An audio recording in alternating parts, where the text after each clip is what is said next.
সেটি আজকে আমি আপনাদেরকে বোঝানোর চেষ্টা করছি। পরমেশ্বর ভগবান বললেন, হে মহাবীর, পুনরায় শ্রবণ করো।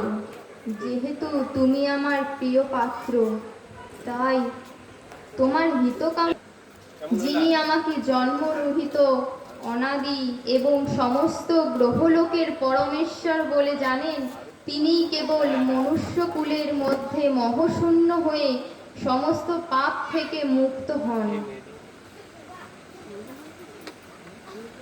বুদ্ধি, জ্ঞান, সংশয় ও মোহ থেকে মুক্তি, ক্ষমা, সত্যবাদিতা, ইন্দ্রিয়ের সংযম, মনোসংযম, সুখ ও দুঃখ, জন্ম মৃত্যু, ভয় অভয়, অহিংসা, সমতা, সন্তুষ্টি, তপস্যা, দান, যশ ও অযশ, প্রাণীদের এই সমস্ত বিভিন্ন ভাব আমার থেকেই উৎপন্ন হয়।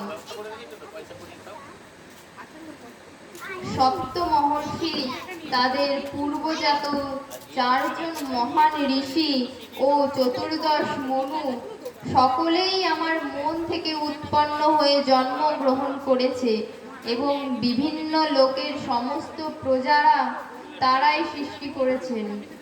যিনি আমার এই বিভূতি ও যোগ যথার্থ রূপে জানেন, তিনি অবচিতলিত ভক্তিযোগে যুক্ত হন, এই বিষয়ে কোনো সন্দেহ নেই।